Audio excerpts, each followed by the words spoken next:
Have you ever discovered exactly how far you would go for someone you love? Not in theory or romantic imagination, but in the stark reality of a decision that has to be made in seconds, where every choice carries irreversible consequences, and there's no time to weigh options or consult ethics manuals. Because for Jake Mercer, that moment of ultimate truth arrived at 2:37 a.m. on a Friday when he answered his cell phone. His heart already racing simply because it was ringing at that hour, because nothing good happens at 2:37 a.m. Heard Emma's voice, screaming his name with terror so pure, so visceral, that it cut through him like a physical blade before the line abruptly severed, leaving only dead silence that was somehow worse than the scream. There are moments when you discover not who you think you are, but who you truly are, when all layers of civilization, protocol, and socially acceptable behavior are ripped away, leaving you with only primal instinct and an impossible choice. And 3 hours after that, call 3 hours, that simultaneously felt like 3 minutes and 3 eternities. Jake Mercer had crossed so many legal lines that there was no turning back, had violated so many protocols, laws, and oaths he had taken when he received his badge, that his career was effectively over. He had become precisely the kind of vigilante he had sworn to fight. But Emma was alive, breathing, safe in his arms, even if traumatized and in shock. And for Jake, that was the only outcome that truly mattered when all the dust settled and the consequences came to claim their price. Stay with me until the end of this story, because what happened in those hours between Emma's desperate phone call and the rescue that would literally cost Jake everything wasn't just about heroic action or cinematic romance. It was about complete transformation, about a man who had lived his whole life following rules, discovering that some things are more important than rules. About a woman who had spent weeks being protected, discovering that sometimes protection comes at a price that's almost too high. And about love tested in ways that most relationships never have to face. 24 hours before that 2:37 a.m. phone call, Jake and Emma had been in his kitchen, carefully planning how to face Castellano's hearing together. 24 hours before, they had discussed legal strategies and what Emma would say in her testimony, and how they would present their relationship in a way that wouldn't undermine the case, but also wouldn't deny the truth of what had grown between them. 24 hours before, their greatest fear, the nightmare that kept them awake and anxious, was a departmental investigation against Jake, or possible legal charges related to his protocol violations. 24 hours earlier, they still believed, with that naive optimism that people under extreme stress sometimes develop, that the worst was over, that they had survived the hardest part, that from then on it would only be a matter of navigating legal and bureaucratic consequences while building a future together.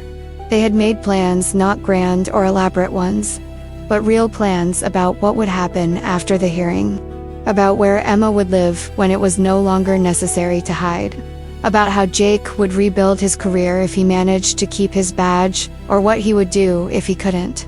They were completely, devastatingly wrong, because Victor Castellano, man who had avoided consequences for decades through a combination of ruthless intelligence, extensive resources, and an absolute willingness to do whatever it took to protect the empire he had built, had made a move that neither of them had anticipated, even though perhaps they should have foreseen it.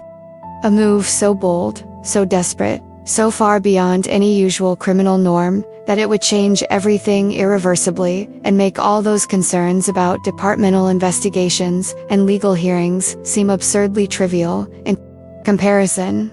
Castellano had realized something that Jake and Emma were only beginning to fully understand, that their love wasn't a weakness that could be exploited through legal manipulation or veiled threats, but a strength that needed to be broken through direct and brutal action. That as long as Emma was alive and Jake was by her side, they would continue fighting no matter how many obstacles were placed in their path. So Castellano had made the decision to remove Emma from the equation in the only way that would guarantee Jake couldn't protect her through methods that had worked until now. And when that phone rang at 2:37 a.m., When Jake heard Emma screaming his name in terror, that revealed she knew exactly what was happening and what it meant, everything changed. Not gradually or with warning, but instantly, irrevocably, like a switch being flipped that couldn't be turned off again. And the man who woke up from that call was no longer the same man who had fallen asleep hours before. Preoccupied with hearings and investigations, he was someone who had discovered exactly what he was capable of when the most important person in his life was in danger. Immediately, all the rules that normally guided behavior suddenly seemed absurdly irrelevant compared to the primal need to protect, to save, to do whatever was necessary to ensure Emma's survival. Jake had gotten out of bed before he was even fully conscious, adrenaline flooding his system so quickly that his hands were already trembling as he tried to call back the number that had appeared on the screen. Call not completed. He tried again. Same thing. And on the third attempt, when he realized he wasn't going to be able to reconnect, that the line had been deliberately cut after letting him hear just enough to know Emma was in danger, but not enough to track or negotiate, something inside him broke. It didn't break down in the sense of collapsing or panicking. It broke down in the sense that all those careful constraints that civilized society places on people, those inner voices that say wait for proper help and follow procedures and don't do anything you can't justify later, simply evaporated. And what remained was absolute clarity of purpose that was simultaneously terrifying and liberating. If something like this has ever happened to you, not necessarily a kidnapping, but that moment when someone you love is in danger and you realize you would literally do anything to save them, cross any line, pay any price, share in the comments how you coped. Because what Jake did in the next few hours wasn't heroism in the cinematic sense. It was love in its rawest and most desperate form, stripped of any romanticism, reduced to pure action, motivated by the fear of losing someone who had become more important than his own life. Jake, dressed in 40 seconds dark jeans, a dark shirt, boots he could run or fight in. He grabbed his service weapon from the bedside table drawer, then his backup, personal weapon from the closet safe. He checked both with the automatic efficiency of years of training. Even as his mind raced through possibilities and probabilities and half-formed plans, Emma had gone to her apartment to get clothes that had been Jake checked his watch 4 hours ago. She had promised 30 minutes. Jake had waited in the car outside as agreed, keeping a distance that was technically appropriate but still allowed for surveillance. Except she hadn't returned in 30 minutes or 40. And when Jake finally entered the building at 45 minutes, he had found the door open and signs of a struggle and her cell phone on the floor. He had called Morrison immediately, reporting a possible kidnapping. He had done everything right at that moment, following protocol, activating appropriate resources, being the police officer he had been trained to be. And then he had waited 15 minutes that felt like hours while other officers arrived, while the scene was processed, while people did their jobs with professional competence, but without the urgency that Jake felt burning in his veins. And then that call came, and everything changed. If this part resonates with you, if you're feeling Jake's urgency and desperation in that moment, when he realized that protocol and procedure weren't going to be quick enough to save Emma, leave a like here. Because what comes next will show exactly what happens when a man trained to follow the law decides that the law is less important than the life of the woman he loves. Jake had left that crime scene. He had literally left Emma's apartment while investigators were still processing. He had gone down the fire exit to avoid having to explain where he was going or why. First line crossed. Abandoning an active investigation. Removing oneself from the scene without permission. A minor rape, perhaps, but the beginning of a slip that would turn into an avalanche. In the car, Jake had called Rebecca at the FBI. Not through official channels, leaving no paper trail, just a direct call to her personal cell phone at 3 a.m. And he had said something he knew he couldn't take back. Emma has been kidnapped. I know where to look. I'm not waiting for approvals or warrants or coordinated backup. I'm going now. I just wanted you to know. Rebecca had tried to argue, had pointed out all the logical and legal reasons why Jake needed to wait. But Jake had already hung up, was already driving, was already so far beyond considering consequences that her arguments didn't really register. And if you want to follow the rest of this journey, if you want to see how far Jake really went when all the safe and legal options were eliminated, subscribe to the channel. Because this story is only beginning to reveal its full intensity.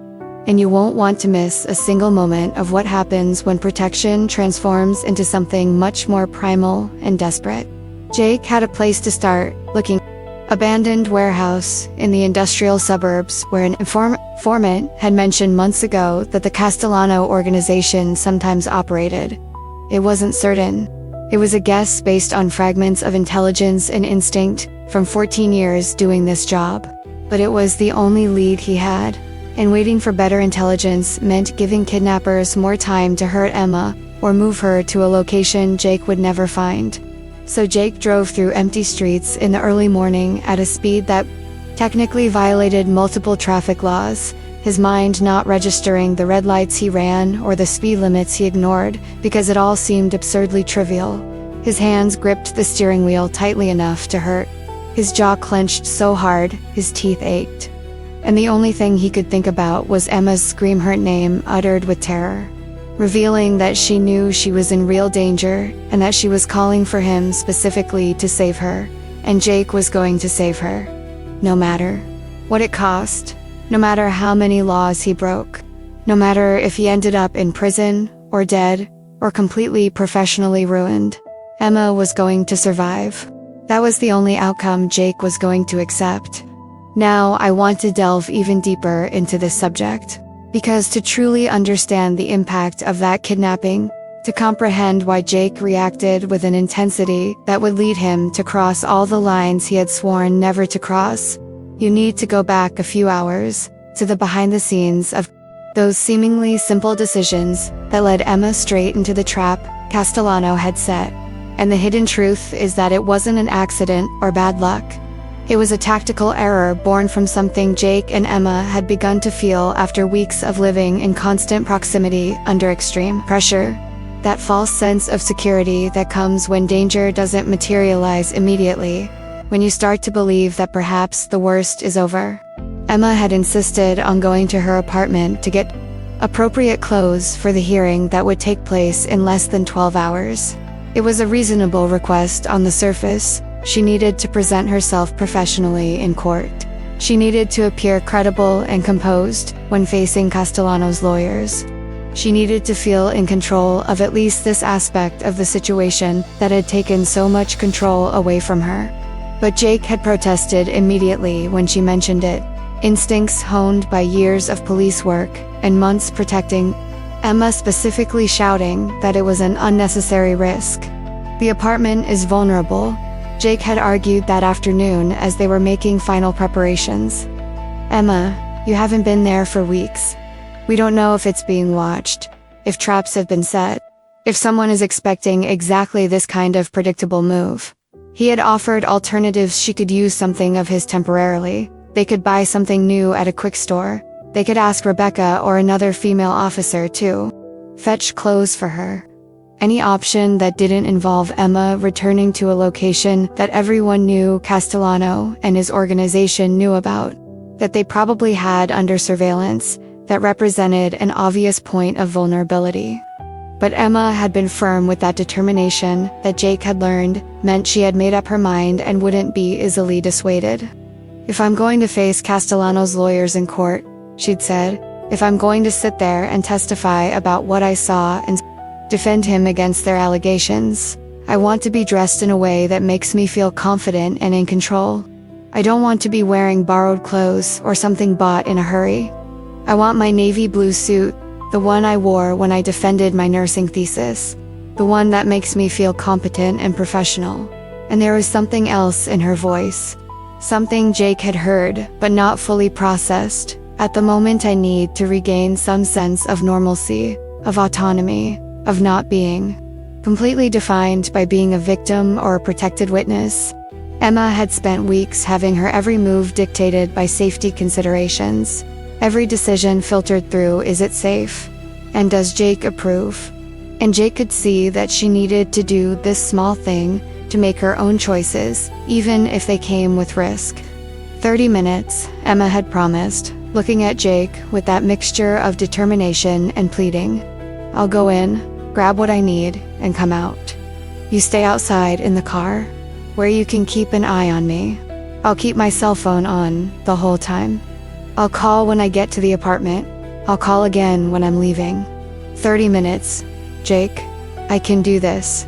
Jake had reluctantly agreed, but only because when he weighed risks versus benefits and considered tactical sense, it seemed manageable, if done correctly. If he stood obviously too close, escorting Emma to the door, he would be violating preliminary orders Morrison had given about maintaining appropriate distance before the hearing so as not to give Castellano's lawyers more ammunition regarding an improper relationship. But he could be close. Parked where he had a view of the building's entrance. Armed, vigilant, ready to intervene at the first sign of trouble. So at 7:15 p.m., when the light was beginning to fade, and the streets were in that transitional state between day and night, Jake had driven Emma to her apartment. He obsessively checked the area the whole way, looking for vehicles that might have followed them or anything that seemed out of place. He didn't see anything that would trigger alarms. He parked across the street with a clear view of the main entrance and the side fire exit. 30 minutes, Emma repeated as she got out of the car. If you don't call exactly 30 minutes in, you're coming to pick me up. 20 minutes, Jake had corrected. If I don't hear from you in 20 minutes, I'm going upstairs. Emma had smiled that smile that always made Jake's chest tighten and agreed. Jake watched her cross the street, climb the entrance steps, and disappear into the building. And then he began to wait with the kind of tense patience that came from years of surveillance, but was now tempered with a personal anxiety he had never felt in professional operations. It took Emma 17 minutes to enter the building and go up to her third-floor apartment. Jake knew because he had mentally timed to cross the lobby, wait for the elevator, which was notoriously slow in that old building, go up, walk down the hallway to her door. 17 minutes was perfectly reasonable. And then, nothing. Silence that stretched from 17 minutes to 20, to 25, to 30. Jake obsessively checked the time, glancing at the clock on the dashboard every few seconds, as if that could make minutes pass faster, or make the phone ring with a call from Emma, saying she was on her way back. At 32 minutes, Jake's instincts were screaming so loudly they were impossible to ignore. That sixth sense that experienced police officers develop, that ability to sense when something is wrong even without concrete evidence, was on high alert. Emma had promised to call. She had been specific about it. And she wasn't one to break promises lightly, especially not when she knew how worried Jake was.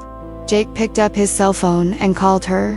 It went straight to voicemail without even ringing, meaning her phone was off or had no signal. He called again, hoping the first time had just been a temporary problem.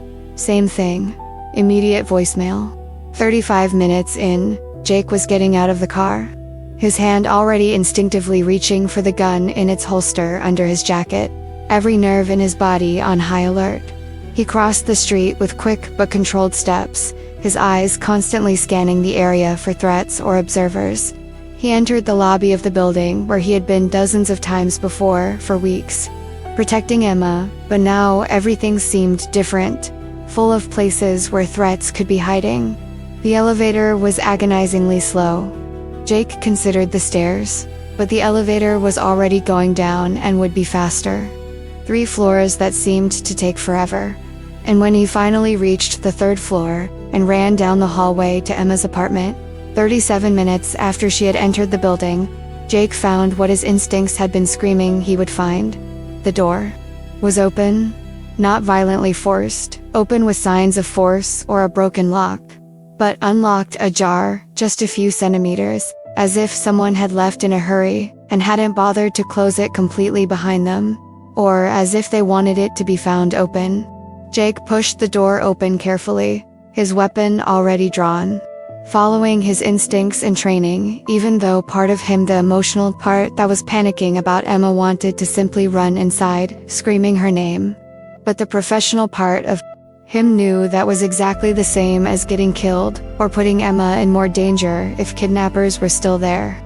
The apartment was empty of people, but full of signs of what had happened. A lamp that normally sat on the side table was broken on the floor. A shattered bulb scattered across the carpet. A glass of water that Emma had probably taken from the kitchen was spilled on the sofa, water still soaking the cushions. And most revealing, most terrifying, Emma's cell phone was on the floor. Near the bedroom door, the screen cracked in a spiderweb pattern, suggesting it had been dropped or thrown forcefully. Jake picked up his cell phone with his non-gun hand and saw that it was still on, battery at 17% but working. The cracked screen showed the last thing Emma had been looking at, a half-typed text message to Jake that had never been sent.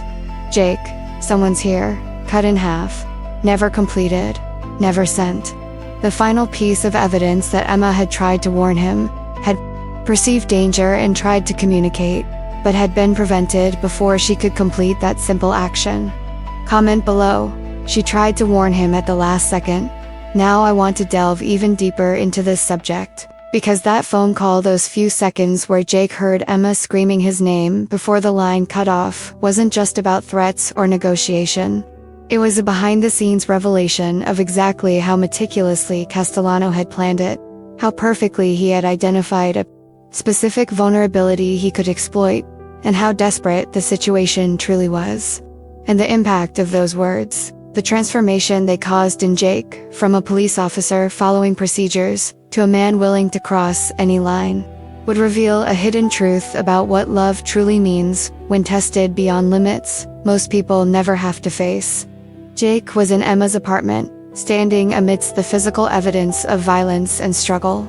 His phone already in hand, calling Captain Morrison to report a possible kidnapping through the appropriate channels, doing everything right according to the protocol he had followed for 14 years.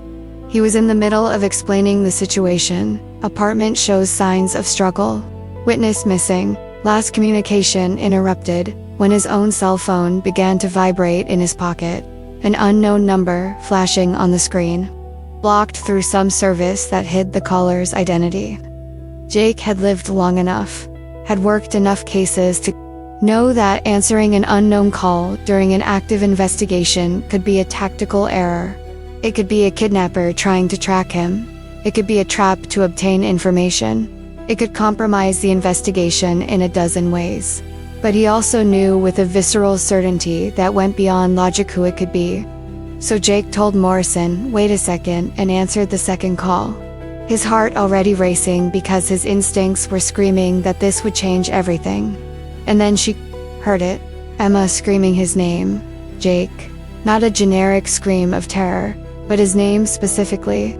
Uttered with that complex mixture of utter terror and desperate relief at hearing his voice even through the phone line.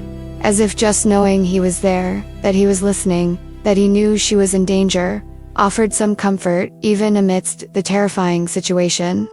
The sound cut through Jake like a physical blade. It wasn't abstract fear about witness, safety, or professional concern about a case being compromised.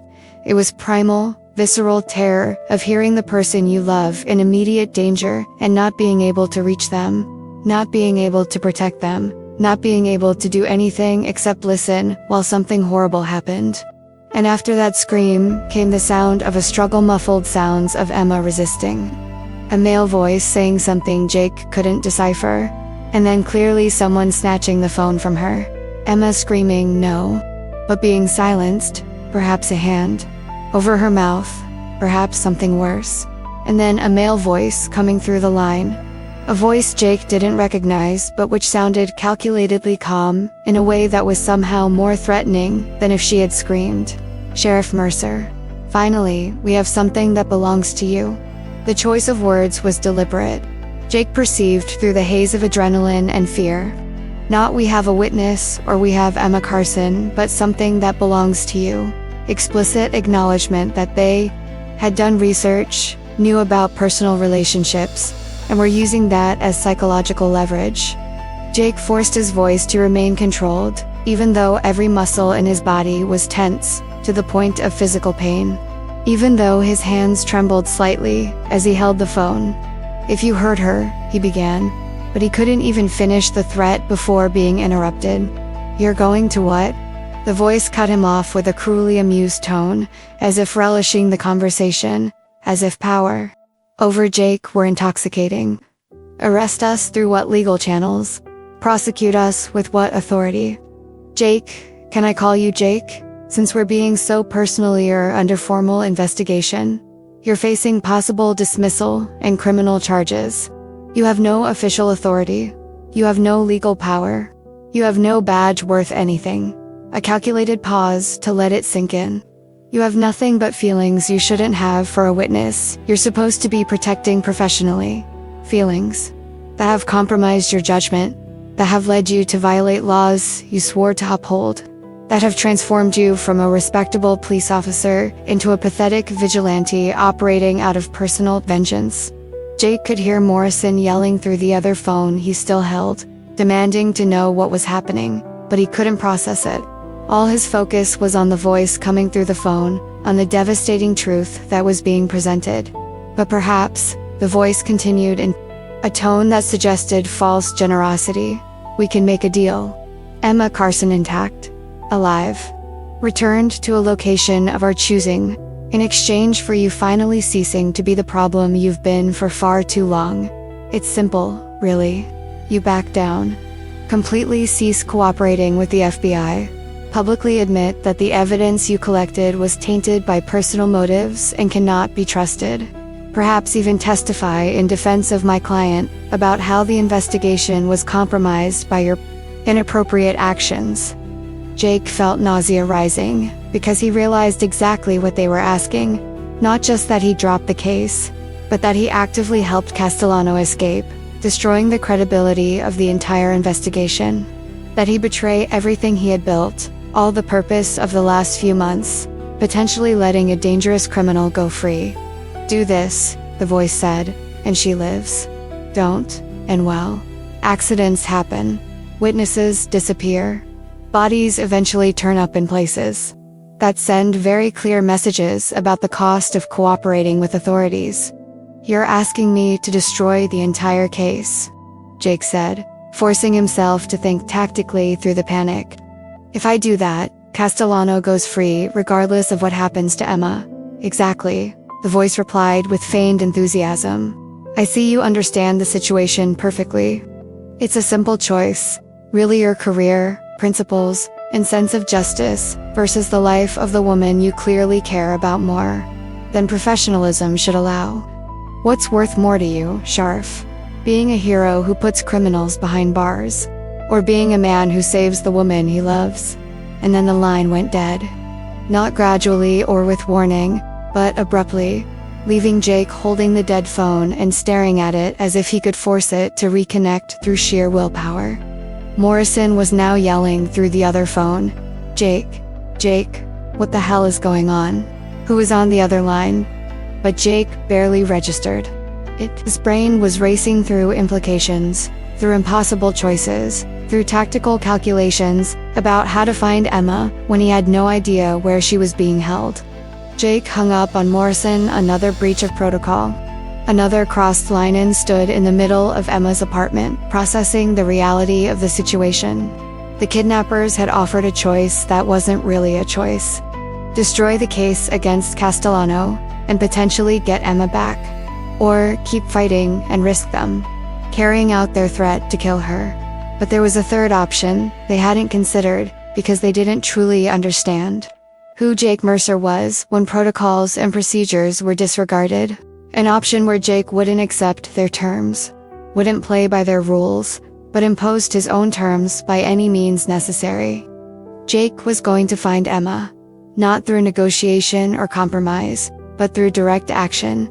He was going to use every scrap of knowledge he had about Castellanos operations, every contact he had developed, every skill he had learned in years of police and military work, And if that meant breaking laws, crossing lines, becoming precisely the vigilante the voice on the phone had accused him of being, then so be it. Now I want to delve even deeper into this subject, because that moment when Jake picked up Emma's cell phone from the floor and made the conscious decision to leave before reinforcements arrived wasn't an irrational impulse or an uncontrolled emotional reaction. It was a calculated transformation of a man who had spent his entire life following rules, discovering that some situations require rules to be broken, and who was willing to accept all the consequences of that choice if it meant a real chance of saving Emma. And behind that decision lay a hidden truth about the nature of love and duty, about what happens when these two forces come into direct conflict, and you have to choose which one will define your actions.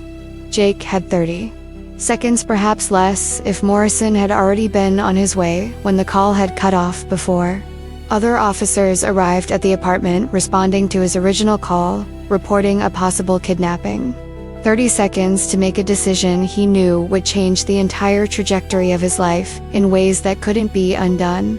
And the journey through those 30 seconds, the impact of every thought that passed through his mind as he stood there holding Emma's cracked cell phone, would reveal exactly who Jake Mercer truly was when all the layers of professional training and socially acceptable behavior were ripped away.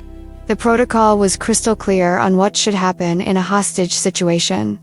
Jake had extensive training. He had even taught hostage response courses to junior officers.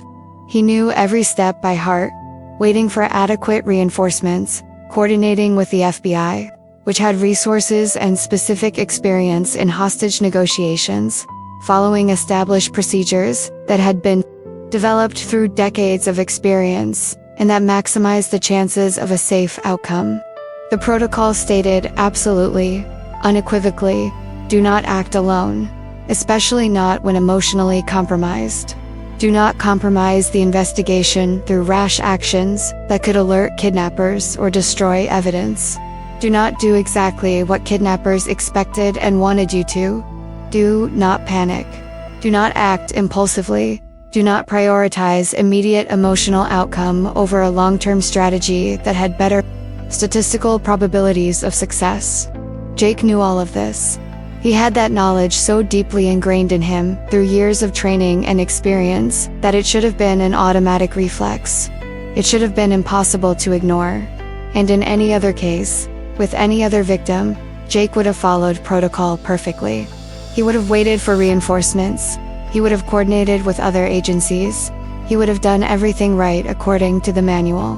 Because protocol existed for reasons, because it worked more often than it didn't. Because a coordinated approach with adequate resources had better results than solo actions motivated by emotion. But this was no other case, and Emma was no other victim. Jake stared at Emma's cracked cell phone on the floor. That incomplete message on the screen revealed that she had tried to warn him, had sensed danger, and attempted to communicate at the last possible second before being stopped. Jake, someone is cut off. Never completed. Physical evidence of the exact moment her safety had been compromised. She looked at signs of a struggle scattered around the apartment, a broken light fixture, suggesting Emma had resisted, had fought even knowing she was outnumbered. A spilled glass indicating she had been caught off guard, probably attacked while doing something as mundane as getting water. All the evidence painted a picture of Emma being violently ripped from relative safety and dragged into danger that Jake had promised to prevent. He thought about that call he had just received, the genuine terror in Emma's voice when she screamed his name. The audible relief, even through the fear, because hearing his voice meant he knew that he would come, that he wouldn't abandon her. And he thought about the kidnappers' deliberately cruel words, how they had been designed to maximize psychological impact, to force Jake into the impossible choice between principles and person. And he made a decision in 2 seconds, maybe less, that he knew in his core there was no turning back from, a decision that would transform him from a respectable police officer following procedures into something completely different, something that protocol would dictate was dangerous. A tactical error that would compromise not only the investigation, but his own professional integrity. Jake bent down and picked Emma's cell phone up from the floor. Physical evidence that absolutely, unquestionably, should have been left untouched for forensic investigators to process. A cell phone that could have fingerprints, location data, call historial information that could be critical to the investigation, but that was now being contaminated by Jake picking it up without gloves, without proper documentation, without witnesses for chain of custody. First legal line crossed. An explicit and conscious violation of protocol that Jake knew intimately because he had taught other officers exactly why that line existed and why it shouldn't be crossed. But Jake grabbed that cell phone anyway, put it in his pocket, and turned toward the fire exit. Because Jake knew something that protocol didn't adequately consider, that protocols were designed for situations where time was a variable you had the luxury of managing, where you could wait hours or even days building a case and coordinating resources. But that call, that explicit threat, had made it perfectly clear that Emma didn't have hours or days. She had minutes, possibly. And every second spent following proper procedures was a second Emma was in the hands of people who had already demonstrated a willingness to use violence. Jake heard sirens in the distance, Morrison, and reinforcements arriving in response to the initial call. He had perhaps 15 seconds before they arrived, before he had to explain his actions, before he was detained for a formal investigation process that would take hours, 15 seconds to leave or stay. And Jake chose to leave. He moved quickly but silently toward the fire exit at the end of the hallway, a door he'd noticed the first time he'd checked Emma's apartment weeks ago, because part of him always mapped out alternative exits, even in seemingly safe situations. He pushed through the metal door, descended the stairs with footsteps that echoed in the vertical shaft, and emerged into the side alley that led to a different street from the main entrance. Second line crossed, leaving crime scene active, removing oneself from investigations without authorization. Essentially running away from superiors and colleagues who would specifically come to help. But Jake didn't hesitate because he knew that help would come in the form of procedures and coordination, and he hoped Emma couldn't afford it. Jake reached his car parked a street up, where he'd left it when Emma had entered the building those hours ago, that now seemed like an eternity. He got in, started the engine, and began driving before even formulating a complete plan, because movement was better than paralysis. Action was better than waiting, and doing something, anything, was better than standing still while Emma was in danger. While driving, Jake called Rebecca at the FBI, not through official channels that would be monitored and recorded and potentially intercepted by the wrong people, but directly to her personal cell phone, a number she had given Jake years ago with the instruction: use only if absolutely necessary, and you cannot go through normal channels. Comment below. He chose Emma above all else. Now I want to delve even deeper into this subject. Because that call to Rebecca, that frank admission that he was about to deliberately and without remorse break the law, revealed not only Jake's transformation from a rule-following officer to a man operating completely outside of it, but also the hidden truth about the moral conflict that was tearing him apart as he drove through empty streets toward the place where he hoped, prayed to find Emma. And behind the scenes of that desperate journey was a struggle between two fundamental parts of who Jake Mercer was, and the impact of choosing one over the other would change him permanently. In the car, while driving to the only place it made logical sense to start searching, an abandoned warehouse in the industrial suburbs, where an informant Jake had cultivated months ago had casually mentioned that Castellano's organization sometimes used for operations that needed privacy, Jake called Rebecca Torres at the FBI, not to her office number that would be logged and monitored and become part of an official record, but to her personal cell phone, that emergency number she had given Jake years ago, when they started working together on cases that crossed local and federal jurisdictions. Rebecca answered on the second ring, her voice immediately alert even though it was almost midnight. Jake. What? I need a favor. Jake interrupted her without preamble, without time or patience for social pleasantries or gradual buildup. Unofficial, unauthorized through proper FBI channels, probably illegal in multiple ways that we both clearly acknowledge. There was a very brief pause on the other end, Rebecca processing it, assessing its seriousness, deciding how to respond. Related to Emma Carson? She finally asked, and the fact that she went straight to that revealed that she had been expecting something like this, had seen it coming ever since she met Jake and Emma and perceived the intensity of what was growing between them. She was kidnapped, Jake said, forcing his voice to remain functional and controlled, even though every instinct screamed to speed up, to get there faster, to do something instead of just driving and talking. About 3 hours behind her apartment, I received a call from the kidnappers. They wanted me to back down from the case, to sabotage the investigation, in exchange for returning her alive. I know where they might be holding her, but if you wait for official channels, for hostage rescue protocols, for approvals and coordination, ... double quotes, Jake stopped, swallowing hard. Emma will be dead before anyone gets around to bureaucracy. Rebecca, these aren't criminals who will wait patiently while the FBI mounts a proper rescue operation. They'll kill her and dispose of the body the moment they realize I won't cooperate with their demands. Jake, Rebecca said, and there was warning in her voice.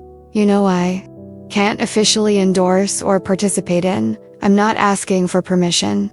Jake interrupted her firmly, his words undeterred by arguments. I'm not asking for official approval or FBI involvement or anything that would put you in a compromising position with superiors. I'm giving you courtesy warning because you deserve to know what's about to happen. I'm going into that warehouse alone if necessary. I'm going to retrieve it using any means necessary. And if that means breaking laws on illegal entry, assault, use of lethal force without authorization, then I'll break those laws. I just wanted you to know before it happened. Silence on the other end of the line stretched for 5 seconds that felt much longer. Jake could imagine Rebecca doing her own calculations, weighing official obligations against personal loyalty, considering the consequences of getting involved versus letting Jake act alone, deciding how much of her own career she was willing to risk. Give me 20 minutes to get there, Rebecca finally said, as an unofficial backup. Officially, we never had this conversation, and I was in the area for completely unrelated reasons. And Jake, don't do anything stupid before I get there. Wait until I arrive. We have at least 2 sets of eyes and weapons instead of 1. It was a reasonable offer, a clever tactic, sound advice from someone experienced in rescue operations. But Jake hung up, already knowing he couldn't wait 20 minutes. He couldn't even wait 10. Because every second Emma was in their hands was a second where she was vulnerable to violence, torture, summary execution. And Jake couldn't bear the thought of waiting safely in a vehicle while something horrific potentially happened meters away. Jake was now driving at a speed that technically violated multiple traffic laws seating speed limits in residential areas. Running yellow lights that were turning red, taking corners with acceleration that made tires screech. Part of him, the small, distant part, that still thought, tactically registered, that he was leaving a trail of potential traffic violations that could be traced back to him later. But that part was being completely dominated by an urgency that wouldn't allow for concerns about future consequences. And as he drove through those empty streets at dawn, the moral conflict he had been building since making the decision to leave Emma's apartment finally crystallized with brutal clarity. Jake was facing not just technical violations of protocol or minor deviations from proper procedure. He was about to cross the fundamental line that separated law enforcement officer from vigilante, that distinguished professional protection from personal revenge. Because Jake knew, with the ruthless honesty that came from years of examining his own motivations, that this was no longer about justice or duty or protecting witnesses as part of a criminal case. It was personal. It was about Emma specifically, about the woman He loved being held by people who wouldn't hesitate to hurt her, and the actions he was about to take would be motivated by love and fear and a primal determination to get her back, not by objective considerations of proper law enforcement.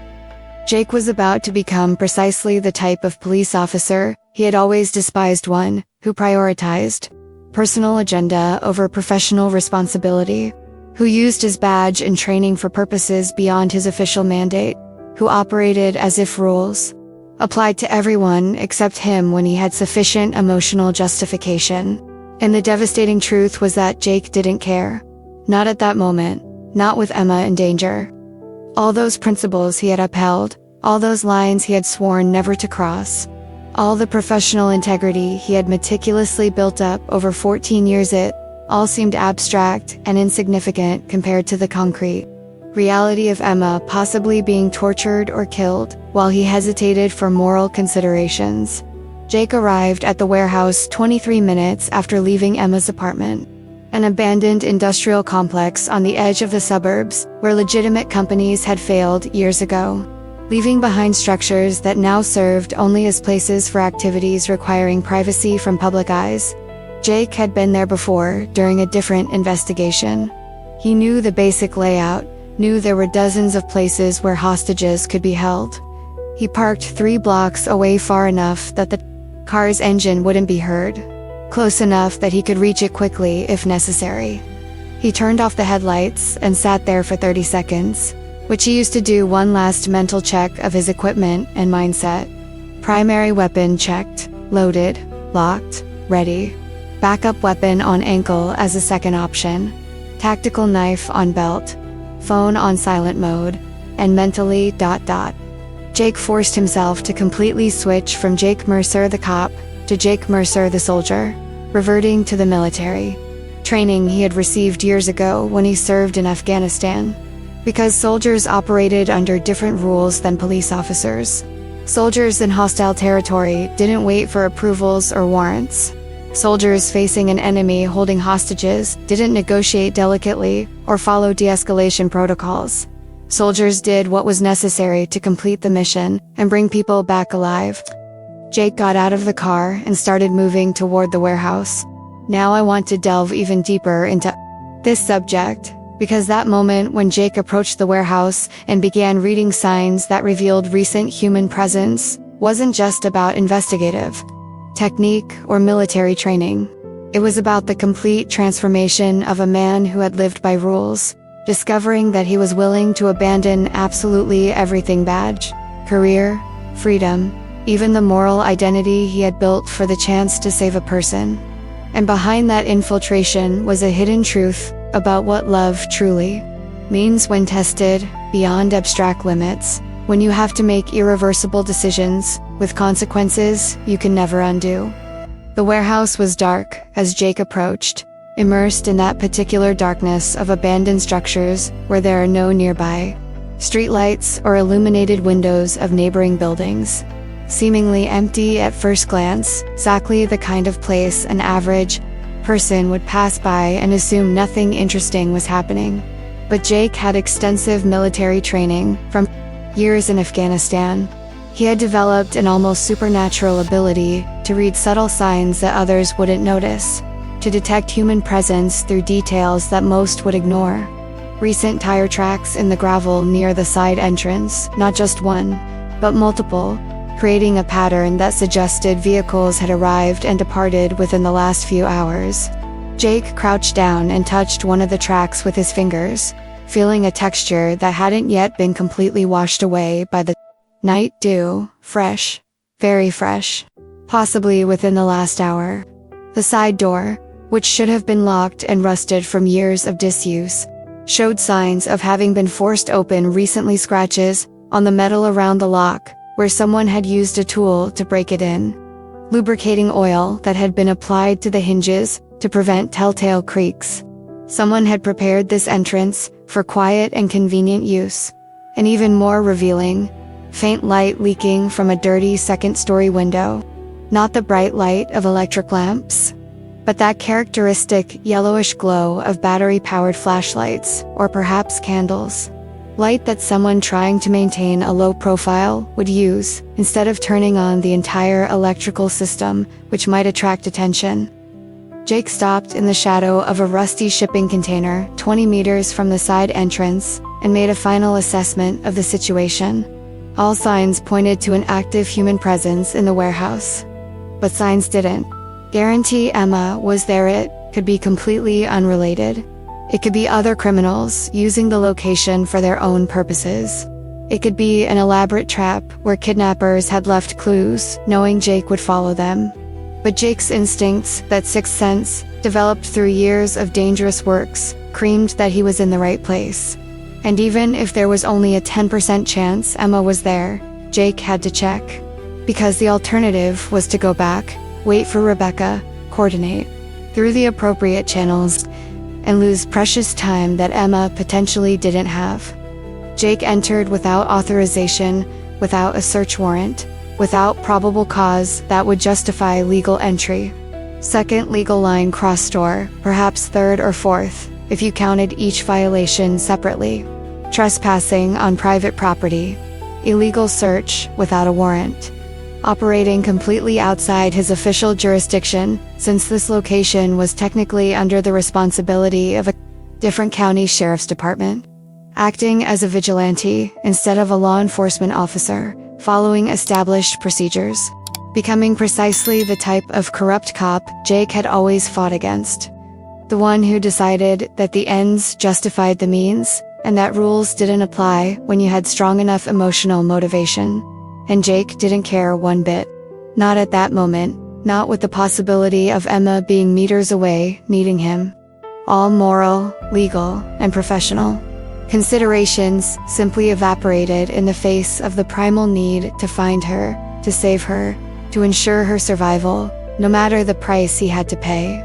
Jake moved through the warehouse with a silence born of military training and years of experience in tactical approaches. Not running or making unnecessary noise, but advancing methodically through shadows.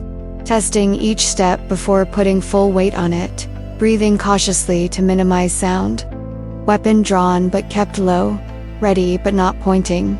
Aggressively, unless a threat materialized. The ground floor was empty, just abandoned machinery and piles of construction.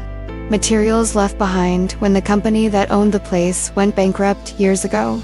But Jake could hear something coming from above, muffled sounds that might be human voices. Occasional movement that made the metal structure creak slightly. Stairs to the second floor were located in the far corner of the main space.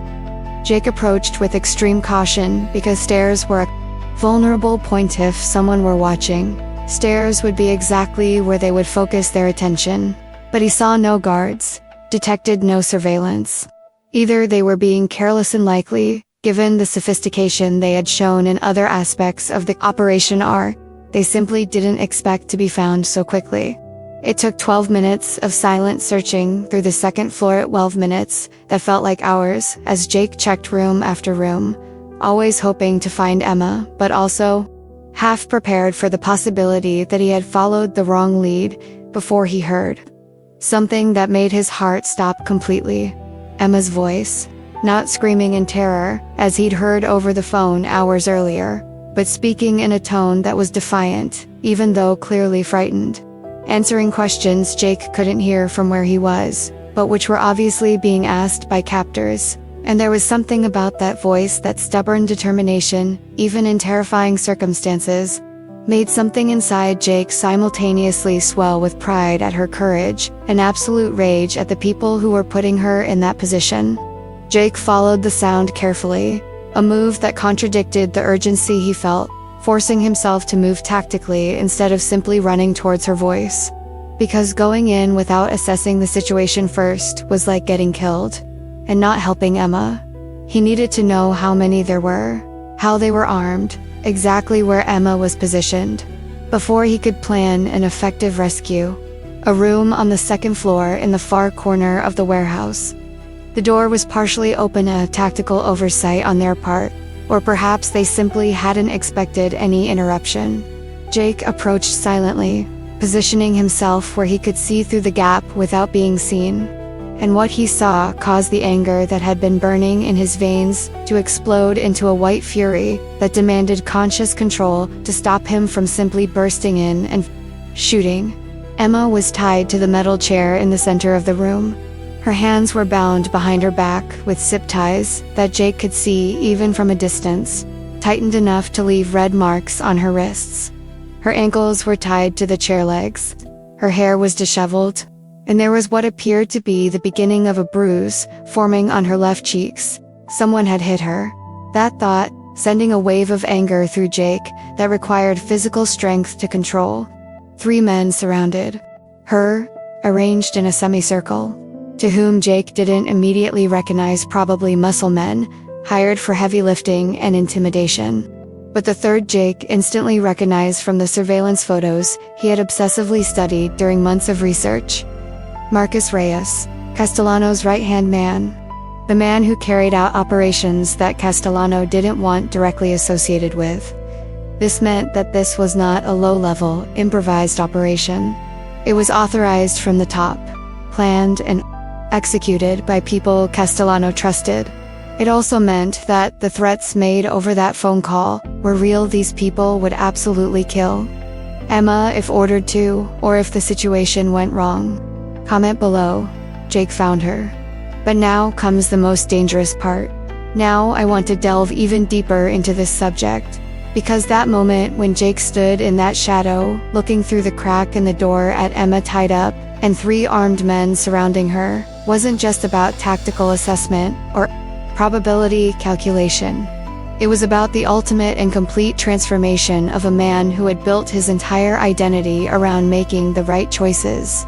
Discovering that sometimes there is no right choice, only the choice you can live with having made. And behind that decision was a hidden truth about the nature of love that goes beyond romance or affection, and becomes something more primal and absolute. Something that completely redefines who you are and what you are willing to do. Jake was alone. That basic, inescapable fact weighed heavily on every consideration that crossed his mind in the next few seconds as he assessed the situation with a brutal clarity that came from years of training in evaluating tactical scenarios under pressure. 3 against 1 odds that no tactics manual would recommend facing if you had any alternative. Emma was clearly in immediate danger if the situation escalated in any way that made the kidnappers feel threatened, or if they realized a rescue was underway, and choices racing through his mind at a speed that was simultaneously too fast and too slow. Each option accompanied by an instant assessment of risks and benefits, and likely consequences. Option A: wait for Rebecca to arrive as she had requested. Safer from a tactical standpoint, 2 trained agents had a better chance than 1. More backup meant better odds of covering multiple angles, responding if something went wrong, and having someone who could call for additional reinforcements if the situation deteriorated completely, an approach any tactics instructor would approve of. But Rebecca had said 20 minutes. And 20 minutes was an eternity when you were looking at the person you loved, tied to a chair, surrounded by men who had orders to kill her. If negotiations failed, Emma might not have 20 minutes. In fact, considering that kidnappers had already made demands through that phone call and Jake hadn't responded or cooperated, there was a real chance that the decision had already been made to eliminate her and dispose of her body. Every second Jake waited was a second in which someone could receive an order by phone, in which Marcus Reyes could decide that Emma no longer had value as leverage, in which the violence Jake could see threatening in the men's posture could explode into fatal action. Option B: call in local reinforcements.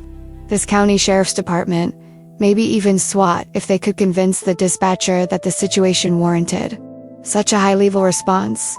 An approach that would maximize resources, bringing in entire teams of people specifically trained for hostage rescues, following something close to proper procedure. But that would mean explaining how Jake knew where Emma was being held. It would mean admitting that he had left the original crime scene, that he had acted alone, that he had followed an unauthorized lead based on information he had obtained through means that would not withstand legal scrutiny. would potentially mean alerting kidnappers because radio calls could be monitored, because the response of multiple police vehicles was not exactly discreet that police were coming, and if the kidnappers realized a ransom was in progress, their protocol would likely be to execute the hostage immediately and try to escape. Jake had seen this happen in other cases. He had studied kidnappings that ended in tragedy because criminals panicked when they realized they were surrounded. Option C, go in.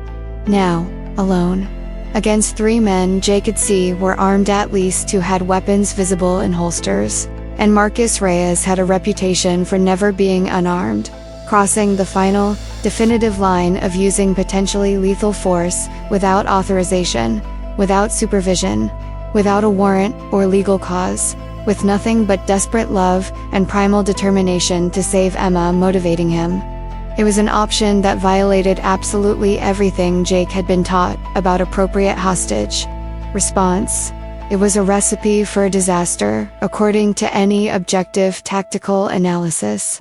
It was exactly the kind of impulsive, emotionally driven action that Jake had always criticized in other officers who let personal involvement cloud professional judgment, and Jake chose C without real hesitation, without genuinely agonizing over alternatives, because the moment he saw Emma, there saw the bruise on her face, saw how she was trying to maintain composure even though she was clearly terrified, saw her physical vulnerability at being completely at the mercy of people who had shown no mercy to anyone before. Those tactical and professional considerations simply evaporated. Jake checked his gun one last time. 17 rounds in the magazine, plus 1 in the chamber. 18 shots total if everything worked perfectly, unless there was a malfunction or he needed to reload under stress. Backup gun on his ankle with 6 more rounds as a last resort. It wasn't an impressive arsenal, but it was what he had. He took 3 deep breaths, a technique he'd learned in military training to control adrenaline before combat, to clear his mind enough to think tactically even when his body just wanted to act impulsively. And then Jake made his final decisions about how to go in, entering through the door, announcing the presence of police, and ordering surrender. A legally appropriate approach, but one that would give the kidnappers precious seconds to react, possibly using Emma as a shield or simply executing her immediately. Or could we enter with an element of surprise, using those few seconds of confusion when no one expected interruption to gain a tactical advantage that could mean the difference between Emma surviving or not? Jake chose surprise, not because it was legal or appropriate or justifiable in court later, but because it maximized Emma's chances of getting out alive, and that was the only criterion that mattered at that moment. Jake positioned himself beside the door, checking one last time through the gap to confirm positions. Marcus Reyes was directly in front of Emma, asking questions Jake couldn't fully hear. The 2 men flanked Emma at angles that provided cover, but also put them slightly out of position from each other. Minor tactical error, but one Jake could exploit. And then, without further hesitation, because hesitation was like getting Emma dead, Jake pushed the door open and entered with his gun raised. Now, I want to delve even deeper into this subject, because those next 4 minutes from the moment Jake pushed that door open to the moment he finally held Emma against him, knowing she was alive, weren't just about physical action or tactical confrontation. They were about the ultimate, irreversible transformation of a man who had sworn to uphold the law using lethal force in ways no court would approve, crossing a definitive line that would change him forever. And behind the scenes of those minutes was a hidden truth about what really happens when love and violence collide, when you have to become exactly what you've always fought against to save the person who defines your entire world. The next 4 minutes were simultaneously the longest and shortest of Jake's life, an impossible contradiction that only makes sense when you've experienced that strange distortion of time that happens during real combat, where seconds stretch into eternities while you process 1,000 details and decisions, but where minutes pass in a single heartbeat when you look back afterward. Jake pushed the door open hard enough to make it slam against the wall, dramatically announcing his presence and drawing the immediate attention of everyone in the room. And he shouted, not in the voice of a police officer making a proper arrest, but with the military command born of years leading men in combat situations. Guns on the floor now, hands where I can see them. For a fraction of a second, perhaps half a second, perhaps less, there was complete paralysis as three men processed the unexpected interruption. Marcus Reyes froze mid-question to Emma. Both men's muscles simultaneously turned their heads toward the door where Jake had appeared, and Emma looked at Jake with an expression that mixed terror with relief, so intense it was almost painful to watch. And then that split second of paralysis ended, and everything exploded in simultaneous motion. One of the muscle men, a large man to Emma's left with tattoos covering his arms, and a scar cutting across his eyebrow, reacted with surprising speed for someone of his size. He didn't try to draw his own weapon, but turned toward Emma, his hand already going for her neck, clearly intending to use her as a human shield or a hostage for negotiation. And Jake fired.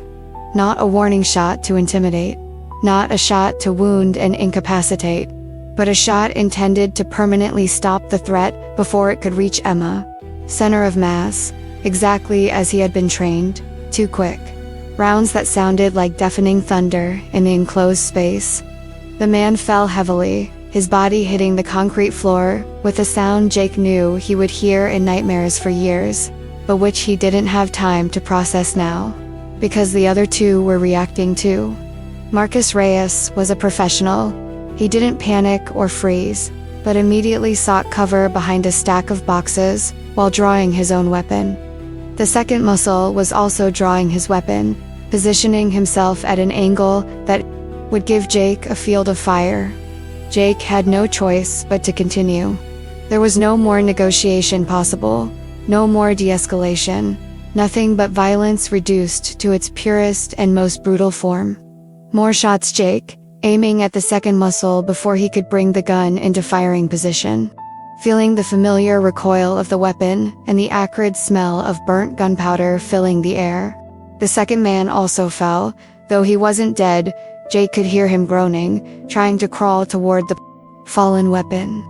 Wounded but not completely neutralized, which meant he was still a potential threat Jake would have to watch out for. And Marcus Reyes was now firing from behind cover, rounds whistling very close to Jake and hitting the metal wall behind him with impact sounds that made his body want to instinctively flinch, even though training kept him focused on returning fire. These were the final lines being crossed, no longer actions that could be justified as self-defense or hostage protection under generous standards, but the use of lethal force in a situation that Jake had deliberately created by entering without authorization, which had escalated through his own tactical choices, which no jury would see as anything other than vigilantism motivated by a personal agenda. Jake moved sideways as he fired, seeking a different angle on Marcus Reyes, who was effectively using cover. Every tactical decision was now pure survival, no longer about proper procedure or minimizing damage, but simply about ensuring that he and Emma got out alive, even if it meant doing things that would destroy any legal justification afterward. Marcus's shot missed by centimeters, close enough for Jake to feel the air displacement. Jake returned fire 3 quick rounds in the approximate direction where Marcus was hiding, not getting a clear shot but attempting suppression, forcing him to keep his head down long enough for Jake to change position. And through it all, through the chaos and violence and the deafening sound of guns firing in a confined space, Jake was hyper-aware of Emma, of how she had screamed when the first round was fired, of how she was now huddled in her chair as far as the ropes would allow, trying to make herself smaller, more invisible, less vulnerable, of how her eyes followed Jake with that mixture of fear and hope that broke his heart even in the heat of battle. Jake finally found the right angle. Marcus had moved slightly, trying to get a better shooting position, and for a split second was partially exposed. Jake didn't hesitate. 2 more rounds, these finding their mark. Marcus fell too, gun slipping from his hand as he winced in pain. And then, after an eternity that had probably been less than 2 minutes, silence finally fell except for the buzzing in Jake's ears of gunfire and the low groans of Marcus Reyes and Second Muscle, both wounded but alive on the ground. Jake quickly determined that neither of them was in a position to pose an immediate threat. Both had injuries serious enough to incapacitate them, and neither was still holding weapons. And then Jake was rushing toward Emma, holstering his weapon and pulling out a tactical knife to cut the zip ties that held her to the chair. His hands trembled now, not from fear, but from the adrenaline finally draining. From the realization of what he had just done beginning to sink in, Jake cut the ropes at her wrists first, seeing raw red marks where they had been tightened to, forcefully, then her ankles. And the moment Emma was free, she threw herself against him with such force that she almost knocked them both over. "You came," Emma kept repeating against his chest, words half sobbed, half laughed. "You came, you came, you came." Jake held her so tightly it probably hurt, but he couldn't bring himself to let go. That was Emma, alive, breathing, safe in his arms. After hours of believing he might lose her, after imagining arriving too late, after the nightmare of finding her dead, she was alive. Traumatized, hurt, but alive. "Always," Jake replied, his voice hoarse with emotion and warmth. "I'll always come for you. Always." And even saying that, even holding Emma and feeling her heart beating against his, Jake knew that promise had just literally cost him everything. The badge in his pocket, meaningless now. The career he had built, finished. Freedom, questionable, depending on how aggressive the prosecutor decided to be about 3 men shot in a situation that clearly wasn't defensible self-defense, but Emma was alive. And in that moment, holding her while she trembled and cried and clutched his shirt, as if letting go would mean being dragged back, Jake felt no remorse, no regret, just that absolute certainty that he would do everything exactly the same way if he had to choose again. Comment below. It was worth losing everything. Now, I want to delve even deeper into this subject, because when Rebecca Torres arrived 7 minutes later, 7 minutes that Jake and Emma had spent in a suspended bubble, where it was just the two of them holding on to each other, while the reality of what had happened slowly penetrated, that moment marked a transformation from an immediate crisis to consequences that would last the rest of their lives. And behind the scenes of that scene, Rebecca found was a hidden truth about the real price of love when tested beyond abstract limits. About the impact of decisions that cannot be undone. About a 2-second journey that changes the entire course of existence. Rebecca arrived exactly as promised, although technically Jake hadn't waited as she'd asked. She entered the warehouse with her gun drawn and the posture of a federal agent, expecting to find an active hostage situation. But what she found was something completely different and, in a way, more complicated. Jake sat on the cold concrete floor, holding Emma against his chest, both covered in dust, cordite, and sweat. Emma was trembling so violently that her teeth chattered, her hands gripping Jake's shirt so tightly that they had left fingernail marks through the fabric. And surrounding them was undeniable physical evidence of exactly what Jake had done. 3 men. One clearly dead, the first Muscle Jake had shot, now lying in an impossible position with a pool of blood slowly spreading around him. The other 2 incapacitated, but alive. Marcus Reyes, groaning and clutching a wound in his shoulder where Jake's round had passed through. The second Muscle unconscious, but breathing irregularly, suggesting a serious but not immediately fatal injury. Bullet casings scattered across the floor. Impact marks on the metal wall where shots missed their targets. The acrid smell of burnt gunpowder hung heavily in the air. The chair where Emma had been tied was turned on its side, and weapons at least were visible, including Jake's, which he had placed on the floor after cutting Emma free because he didn't want to hold her. While still holding the instrument of violence he had used, Rebecca stopped in the doorway and just stared for a long moment, processing the scene with the trained eyes of a federal agent who had seen dozens of crime scenes. And Jake saw immediate recognition on her face of what this meant, not just tactically, but legally. Not just for the case against Castellano, but for Jake's future. "Jake," Rebecca said softly, lowering her own weapon, but not sheathing it because technically it was still an active crime scene with injured people needing medical attention. "You know, I can't cover this up. I can't make it look like it was anything more than it obviously was." She entered cautiously, avoiding stepping on anyone incriminating evidence, approaching Jake and Emma but maintaining a professional distance. "You shot 3 men without a search warrant, without official authorization, without coordinated backup. You operated completely outside of any legal authority. Jake, this goes far beyond what I can help or soften in a report." Jake simply nodded, still holding Emma. He knew all of this, he'd known it the moment he pulled the trigger the first time. He'd fully understood that he was crossing lines of no return. "I know," he replied, his voice weary beyond physical exhaustion. "But Rebecca, she's alive. Emma is alive and breathing and safe. And that's the only outcome that truly matters to me right now." Emma was trembling violently, and those fine tremors of traumatic shock beginning to settle in as adrenaline drained and the reality of everything that had happened began to fully sink in. She had been maintaining composure through sheer willpower while being held, had refused to give her captors the satisfaction of seeing her completely crumble. But now that she was safe, now that she was in Jake's arms, all that careful control was crumbling.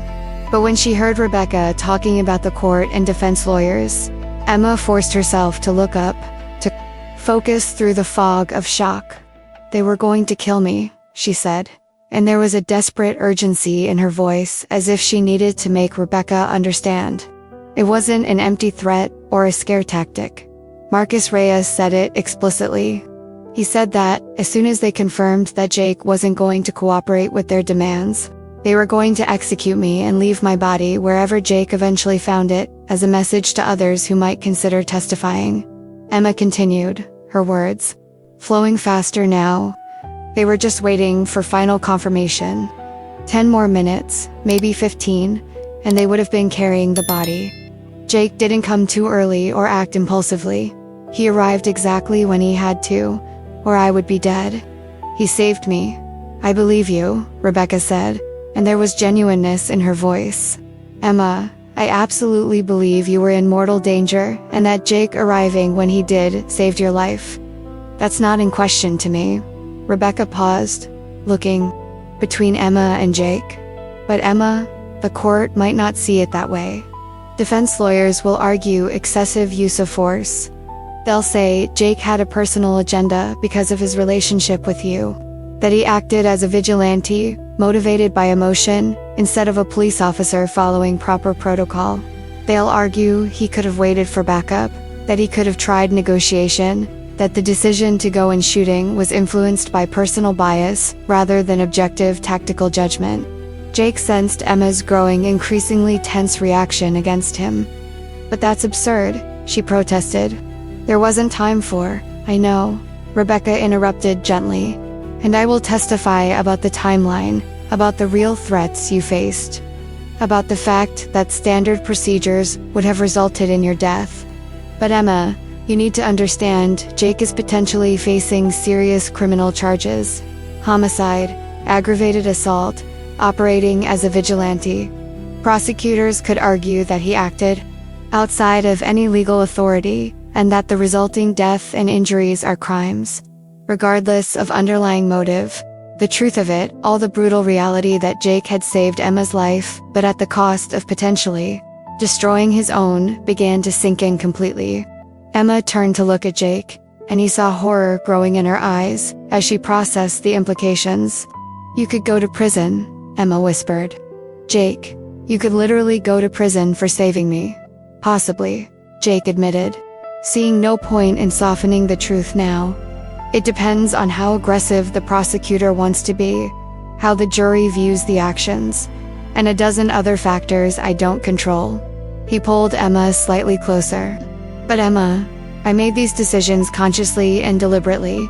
knowing the potential consequences. It wasn't an impulse or a rash action. I chose you where I didn't consider the cost. I weighed everything: distinction, career, freedom, everything against the possibility of losing you. And I chose you. Every time, I would choose you again. Rebecca was on the phone now, calling an ambulance for the injured and probably also police units that would come to process the scene and eventually arrest Jake. But she was doing it with visible reluctance, as if delaying the inevitable as much as protocol allowed. When she hung up, Rebecca came over and crouched down beside Jake and Emma. "We have maybe 15 minutes before others arrive," she said softly. "Jake, you're going to be arrested when local officers arrive. There's no way around it given the scene. You'll need a lawyer, good lawyer, specializing in criminal defense. And Emma, you'll be a crucial witness, not only in the case against Castellano, but also in any case they open against Jake." Emma was crying now, silent tears streaming down her face as she held Jake. "This isn't fair," she said, her voice breaking. "He saved me. He did the right thing. He did the morally right thing," Rebecca agreed. "But legally, Emma, the justice system doesn't always align with morality. Jake crossed lines that exist for a reason, even if in this specific case crossing them resulted in you being alive. Now, I want to delve even deeper into this subject. Because those 2 hours between Emma's rescue and Jake sitting in that interrogation room as a suspect, instead of an investigator, weren't just about crime scene processing or bureaucratic procedures. They were about the final and complete transformation of the identity Jake had built over 14 years being systematically dismantled. About the impact of irreversible decisions beginning to manifest in concrete and devastating ways. And about revelations behind the scenes of a justice system that punishes exactly the kind of courage it should reward. 2 hours after that moment in the warehouse where Jake had held Emma, knowing she was alive and safe, Jake was sitting in an interrogation room at the Central Police Station, not as Sheriff Jake Mercer, who had conducted countless interviews in that same room over the years, but as a suspect in custody, waiting to be formally questioned about the use of lethal force. Emma was in the hospital, being examined by doctors who would document every injury, every bruise, every physical evidence of trauma she had experienced during hours at the hands of her kidnappers. And Captain Morrison stood before Jake with an expression that mixed genuine anger with deep sadness and something that seemed dangerously close to reluctant understanding, as if part of him understood exactly why Jake had done what he did, even if he couldn't officially or publicly endorse those actions. "You shot 3 men, Jake," Morrison said, and there was no way to soften the brutality of that simple fact. "One of them is dead, confirmed at the scene by paramedics, who couldn't do anything because the injuries were incompatible with life. The other 2 are in surgery with serious injuries, but will probably survive. You entered private property without a search warrant, without probable cause that would justify lawful entry, without authorization of any kind." Morrison began pacing now, the movement revealing the frustration and internal conflict he was feeling. "You acted completely outside of any legal authority, not just outside your jurisdiction, but outside any framework that allows law enforcement officers to use force. And Jake, you did all this while under active investigation for misconduct, while you had explicit orders to maintain an appropriate distance from witnesses, while your badge and authority were questionable at best." Jake said nothing because there was no real defense he could offer. No legal justification that would withstand objective scrutiny. Just the stark truth that he had chosen Emma's life above absolutely everything else, and that he would make the exact same choices if faced with an identical situation tomorrow. But, Morrison continued after a long pause that seemed to carry the weight of 1,000 unspoken complications. "The witness is alive. Emma Carson is traumatized and injured, but breathing and able to testify. And Jake, the men you shot are not innocent victims.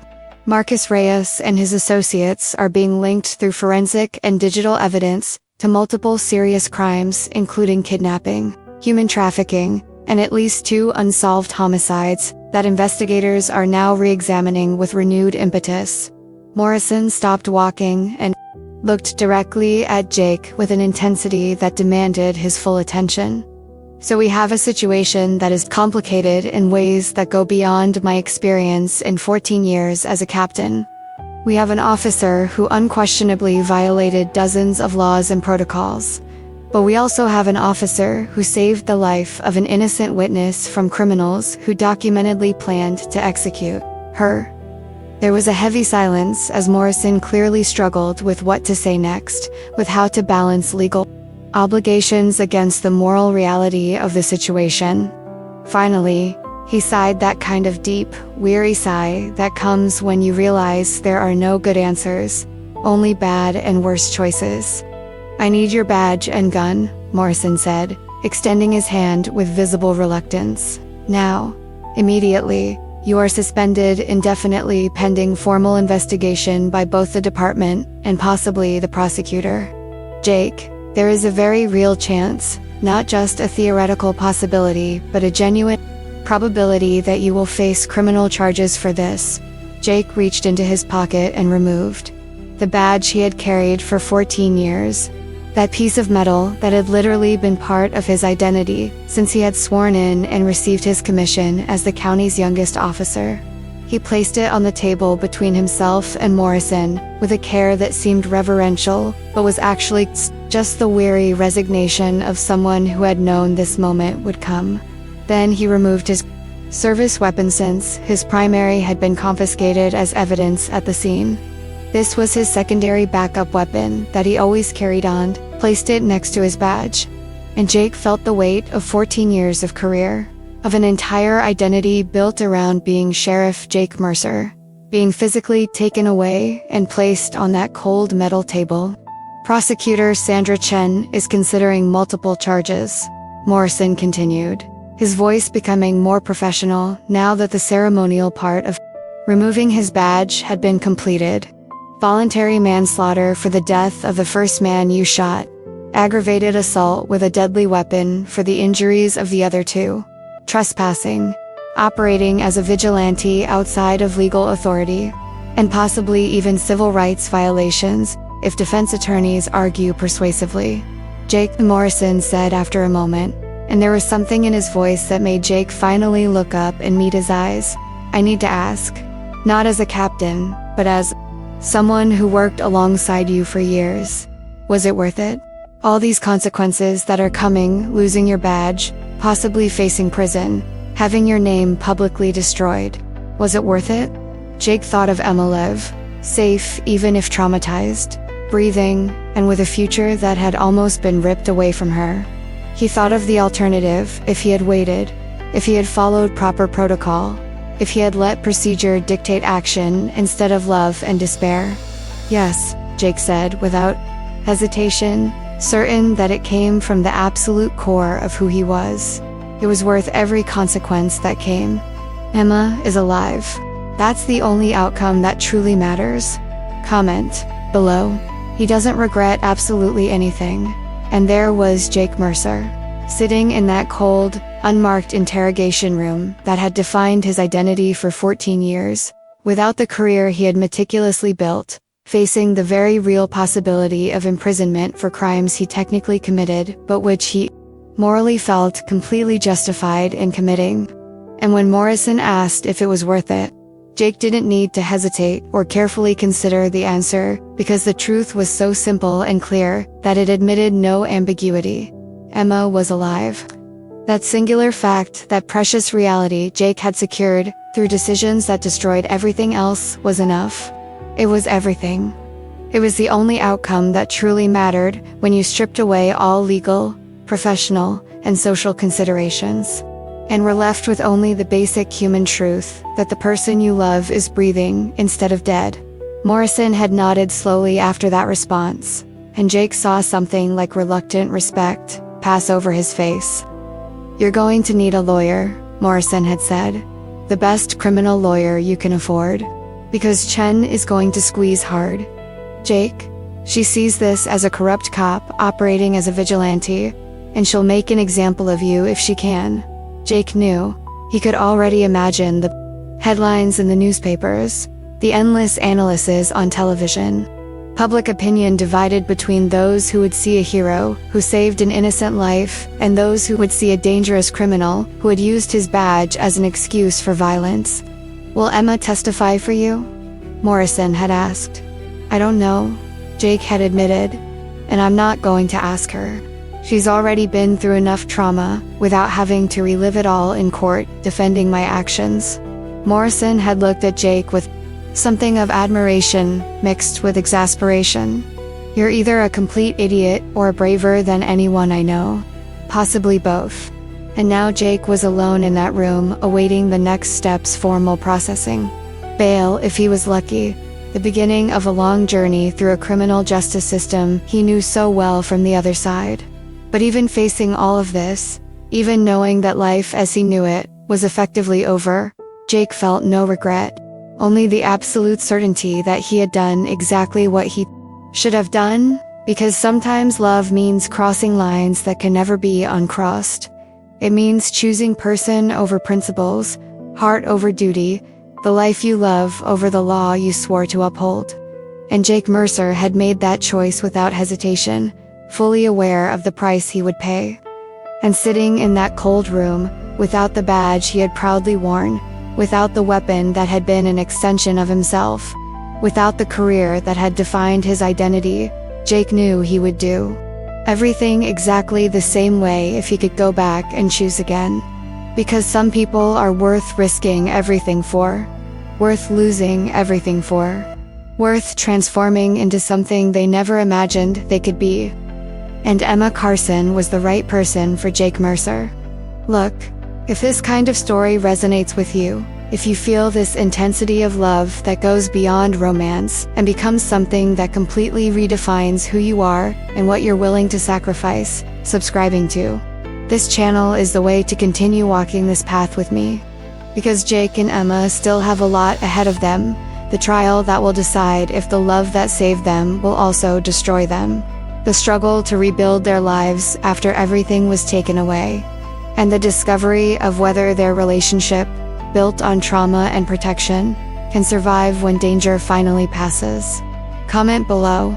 I'm with you until the end, because I need to know if you're as invested as I am. If you felt every impossible decision Jake had to make, if you understood why he chose Emma above absolutely everything else. If you believe that sometimes doing the right thing means breaking all the rules, and if this touched you in any way, if you felt your heart clench when Jake handed over that badge, knowing what he was losing, if you understood the weight of choosing love over the entire identity you've built, leave a like so I know. It's you telling me that these stories of absolute sacrifice, of love tested beyond any imaginable limit, really matter. There is a video over here. After the rescue, she wakes up and sees him beside her. The emotional bond deepens. Click and follow along there. The story doesn't end here. In fact, the most intense part is only just beginning. See you soon.